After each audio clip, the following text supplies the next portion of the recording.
if you go on Google's homepage, before you even perform any search, and again, this might be dependent on your settings, and it's more prevalent on the mobile app, but anyway, you just have to go to Google. You want to search for something, and before you even do anything, it will suggest you articles, which is of course based on your browsing history, so that will reflect a lot of your interest. And given that I'm very much involved and interested in music, that's what naturally comes out. And one of the suggestions that I just saw the other day was an article about Megadeth, which, for those of you who don't know, is a thrash metal seminal, sort of the among the first, the initiators of the thrash metal style, if you will.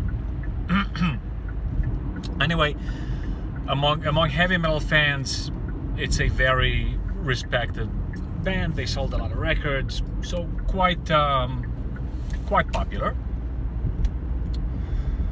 And the article essentially transcribes a reaction video. And again, for those of you who might live under a rock like I do, there is a reaction craze sweeping the nation.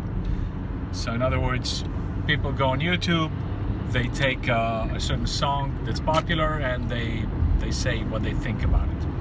So, and that's how they score brownie points, because a lot of people like the song, so a lot of people are going to check out what this guy or gal want to say about it, and then of course it's a good opportunity to argue about it, and so on and so forth. So this person who is, or at least claims to be, a classical piano teacher, she's exploring now more popular styles of music, and she's exploring Megadeth. And the long and the short of the story is that the song's words are shit and bad, and it's sort of a very, very slight, cunning, between the lines, backhanded compliment to Mustaine, who is Dave Mustaine, is the leader of this band, Megadeth. He's the founder of the band, and he writes most of the words, if not all of them. So anyway, the YouTube video itself talks about the music and the guitar solo, which at the time he had a very popular guitar player, or I should say a guitar player who found popularity and was instantly beloved by the fans. Very versatile, has a very good, fluid, beautiful, melodic style that both contrasts and fits within the style. And he was in the band for about 10 years and released, I think, 5 records with them. So anyway, the long and the short of the stories is that she trashed Mustaine's words. The song is stupid, the words are stupid, and it's not coherent, blah blah blah. Again, it's a music teacher, it's a piano teacher. I get it that there are different approaches to words in rock. Myself, I'm not a huge fan of vocals altogether, certainly not the words. This is nowhere near poetry. And if it was up to me, probably 60% of all rock would be instrumental. So something along the lines of Jeff Beck, right?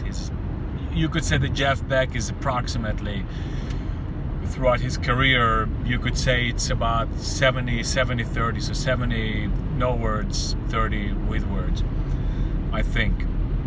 Again, there's different ways to compile it, but that's a good percentage. 60-40, 70-30 would be good. But anyway, so the idea is that they trashed Mustaine and then made him look ridiculous, like a 5 years old who doesn't know the right words.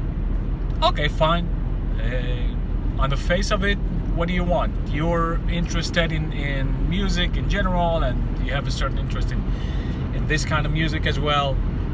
They suggested an article for you, right? Well, think about it this way. This person who actually made the reaction video is not some sort of incredible internet sensation. She doesn't have millions of followers. She's not internationally known and acclaimed and yada yada. She's a YouTuber like there are millions and millions. And she talks about a fairly popular topic. So there's nothing really super special or incredibly different or sensational about what she said. It's a YouTuber out of millions and millions. Why would Google go out of their way, transcribe it, make an article about it? And of course, again, apologists would say that, well, it wasn't Google. Give me a break. Someone commissioned this article. No one wrote it for free. And again, I get it that there's all this stupid music websites now that are essentially clickbait with authors, journalists, quote unquote, journalists in quote marks, from different parts of the world that paid lower, that work for lower wages and don't even speak proper English. You can see it from the way they write. But even if Google didn't transcribe it, somebody went and picked up this article and suggested it to people who are interested in music. Well, for all you know, David Mustaine committed a very, very grave crime recently. He spoke about government tyranny. He expressed his displeasure with lockdowns and the masks and the forced vaccinations. And to make it even more poignant, I think, I don't remember, I was in one concert, I went to see Megadeth because I wanted to see Megadeth once in the concert. In my opinion, it wasn't all that incredible. But anyway, I've known Megadeth for many, many years. Just as a side note, I've known Megadeth for many, many years. I've never been a huge fan. When I was a young kid, I was very skeptical and even hostile to thrash metal, because that was sort of the new trend, the new fad. And I liked the more traditional bands like Deep Purple, Black Sabbath, Judas Priest, Iron Maiden. So I never really got deeply into Megadeth. I knew this record, of course, Rust in Peace, came out in 1990, which was a big year for me and for this hard rock, heavy metal in general. But anyway, David Mustaine committed the crime of speaking out against government tyranny, and someone doesn't like it. And so, of course, they can't outright cancel him for this, but now they're starting to make him look ridiculous, like a little child, like a 5 years old who doesn't know how to write lyrics. And they attack the lyrics. They say, okay, he's a great musician, but the lyrics is bad. So the point I wanted to bring out, how incredibly cunning and insipid and evil the left is. They don't leave anything alone, even a small thing like this. Yes, I know that they sold millions of records. It is statistically, one could assume that the people who listen to his music are evenly distributed, like anything political, right? In fact, rock fans, I would say, in general terms, tend to tilt more to the left, because everybody does, even subconsciously. You know, it's always cooler, more cool to be with the left. Now, there is nothing, well, almost nothing. I'm sorry, I forgot to mention, Dave Mustaine became a born-again Christian a while ago. He's not pushing it. Not even to the extent of Alice Cooper. Alice Cooper also. So really props to them for this. Blackie Lawless was much more dishonest with this. But again, let's leave this alone. So he's a born-again Christian. So of course that already earns him brownie points for getting attacked, because you're not allowed to be traditional and religious in the modern New World Order. And he opened his mouth, and it gave way to want to think or to have the impression that he's leaning right, and that's of course a big crime. And for this he has to give a little no, and if he does it again, there will be much more cancellations. Promoters will be called, and concert halls will be called, and they will say, hey, and other bands will call and say, hey, if Megadeth opens for us, or if Megadeth plays in this venue, then we pull out. And this is how the left works. You see, there is nothing that is neutral, or that it's supposed to be neutral, that's not leftist.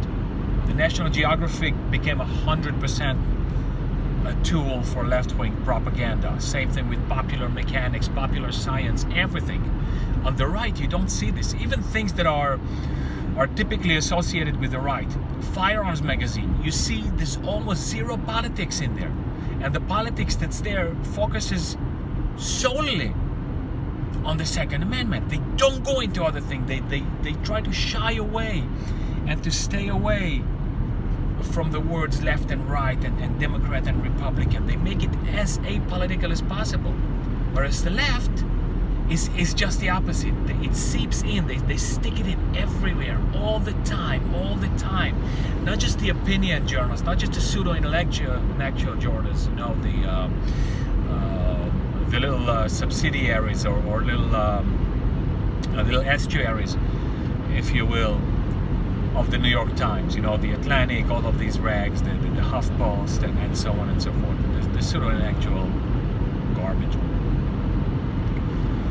And it seeps in, and they push it. And this is again another indication, or even another proof to what I always say, that political orientation is not a result of a logical sequence, of a logical process.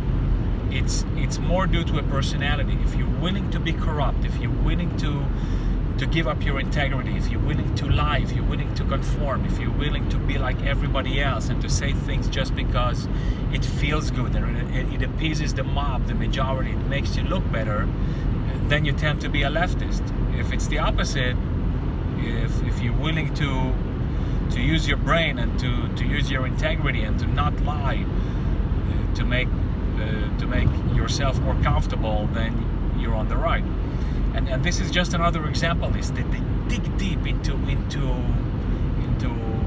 popular culture, which is not even that widespread. It's not like Mustaine has this huge, incredible following. Yeah, of course he reaches millions of people, like any rock star. But it's not. He's not known for making these bombastic anti-war declarations. Yeah, his lyrics deal with these topics, and his lyrics in the beginning could have been interpreted as very left-wing. He deals a lot. His songs talk about war, and of course they tend to be anti-war. Like, who wouldn't be anti-war, right? But in recent years, he's been sort of speaking out against the establishment and propaganda and things of that nature. So he has to be punished. And anytime that anyone like me brings something up, conspiracy theory, you're paranoid, you're imagining things. No, we don't. We don't. Show me an example of this on the other side. Show me someone on the right who speaks of something else. Show me someone on the right who takes a popular artist, and because he just dared to shave a little bit the left-hand side, to veer a little bit to the left more than I tolerate, I will start making articles ridiculing him and putting him down. It just doesn't exist. The right doesn't do it, and we should. But unfortunately, like I say in many of my videos, the right is fragmented and disorganized. Again, mainly because by nature the right is individualistic. Two people on the right, if they agree on 99%, they're going to argue about the 1%. Two people on the left can disagree on 60%, but they're going to talk about the 40% that they agree on and implement their strategies. It's just beyond belief. So that's all I wanted to say today. The left is extremely cunning, extremely violent, because this is a form of violence. They put down someone simply because he dared disagree with him. So now they call him a 5 years old. Ridicule has a very strong power. And the left knows how to use it very well. The right is not so good at using it. So until the next time, Have a good sin.